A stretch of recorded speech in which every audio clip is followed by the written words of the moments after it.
Buenas tardes, mi nombre es Carolina Victoria de la carrera de Economía. Soy con el profesor Marco Antonio Piña y hablaremos acerca de la historia de la banca de desarrollo en México.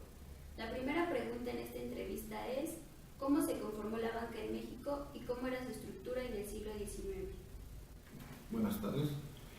Bueno, ¿cómo se formó la banca en México? Es a finales del siglo XIX y principalmente se formaron como bancos de emisión para de alguna otra forma introducir el papel moneda, ¿sí? ¿Cuál era su estructura? Principalmente bancos de emisión, bancos hipotecarios y bancos refaccionarios, ¿sí? Pero como el incentivo era más por el lado de la banca de emisión, casi todos los bancos se dieron a la tarea de ser bancos de emisión. Alrededor de 24 bancos eran con los que se contaba a finales del siglo XIX y a principios del siglo XX. Del siglo XIX lo que podemos rescatar es que se da con el porfiriato la consolidación de la banca privada. La banca de desarrollo como tal se va a dar posteriormente en 1930. ¿Cuándo inició la banca privada y de desarrollo?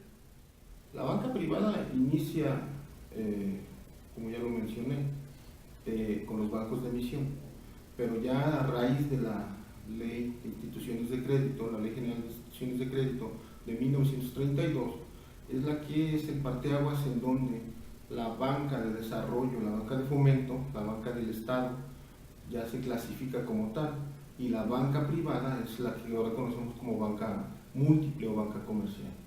¿Cuál era la función de la ley bancaria? De la ley bancaria.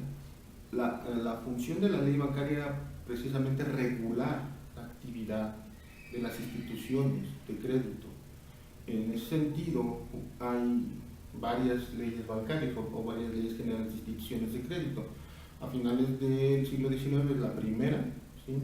1890, ¿sí? Más o menos, en donde se empieza a regular a la banca. Posteriormente viene la otra ley, que es cuando se dota al Banco Central, o sea, al Banco de México, como el único banco que va a controlar la emisión de dinero, y en donde se hace esta separación entre banca de desarrollo y banca privada, banca múltiple. ¿Cuáles fueron las etapas del sistema de la banca múltiple? Las etapas del sistema de banca múltiple. Bueno, en este sentido, ¿sí? La banca múltiple se va especializando, principalmente porque ya se hace esta separación entre banca de desarrollo y banca privada.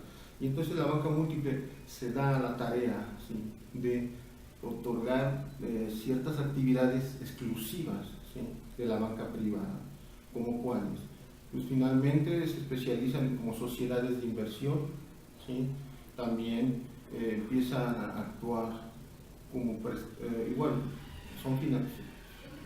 otorgan financiamiento, ¿sí? Pero no nada más financiamiento hacia el sector productivo, sino ya hacia otros sectores. Grosso modo sería. ¿Qué es la banca estatizada y cuáles eran sus funciones? Okay. La banca estatizada se da a partir de 1982, con el decreto presidencial del presidente José López Portillo, en donde le retira la concesión, ¿sí? A los dueños de los bancos de ese momento, pasan a manos del gobierno, ¿sí? Y su objetivo principal era sanear las finanzas, ¿sí?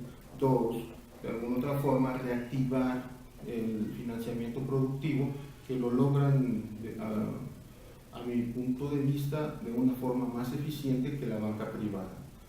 Y la otra parte fue que se fue burocratizando, y ahí es donde se perdió una eficiencia de este sector. ¿Por qué se dio la privatización de la banca en México? Okay. Esto se da más por cuestiones del modelo económico, porque si recordamos, a partir de 1982 se agota el modelo donde el Estado interviene, y la propuesta es un modelo donde el Estado ya no debe de intervenir.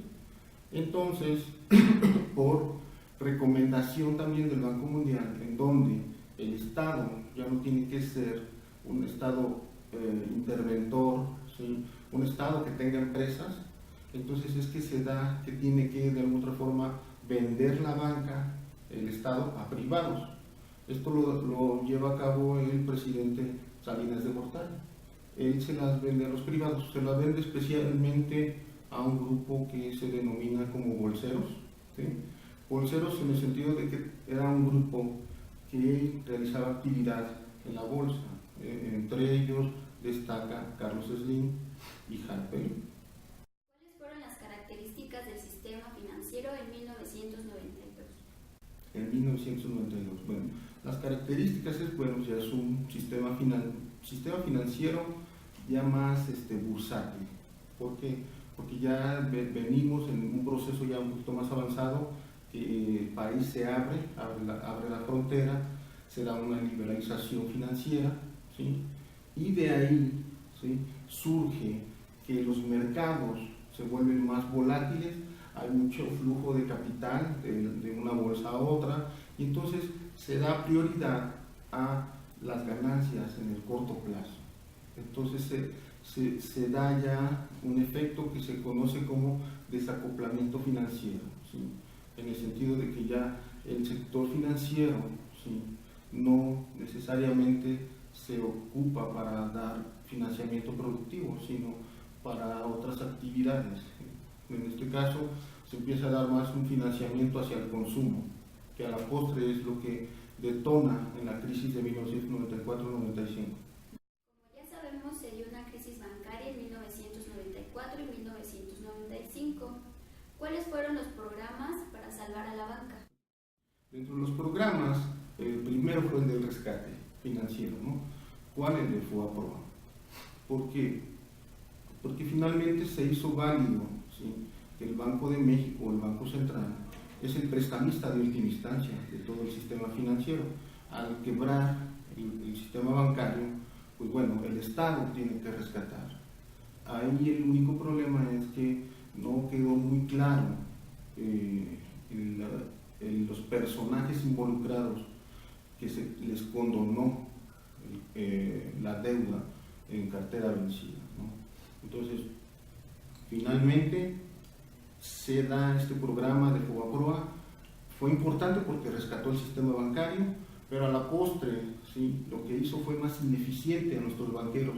¿Por qué? Porque cuando entran la banca extranjera, se dan cuenta que las actividades que realizaban los bancos ya establecidos, pues eran muy rentables, ¿sí?, tan rentables que ellos se olvidan de aplicar las prácticas que realizaban en sus países de origen, como otorgar financiamiento productivo a menores tasas de interés. Entonces llegan a establecerse en México y ven que hay mucha rentabilidad, ¿sí?, rentabilidad de negocio, en el sentido de que no necesitan prestar a las empresas, simplemente prestando al consumo, que es un crédito de corto plazo, les es más rentable. Para finalizar, ¿cuál es la función actual de la banca?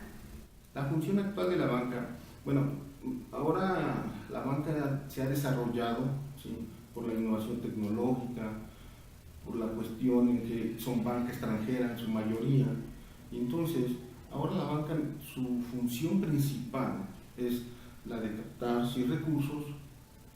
Esos recursos muchas veces ellos los trabajan en los instrumentos sintéticos financieros, en los cuales son más rentables también. La otra es dar crédito al consumo, ¿sí?, y el crédito productivo es muy escaso, y es muy escaso no porque haya escasez de capital, simplemente porque no es tan rentable.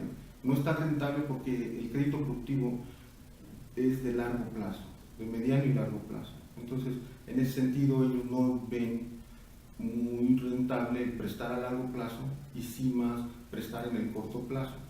Eso les da ganancias muy buenas y por lo tanto no ven necesidad de reactivar el financiamiento a la producción. Pues esto sería todo. Muchas gracias por su tiempo. Gracias a ustedes, espero que les sirva para las cuestiones bancarias, cuestiones financieras. Buenas tardes.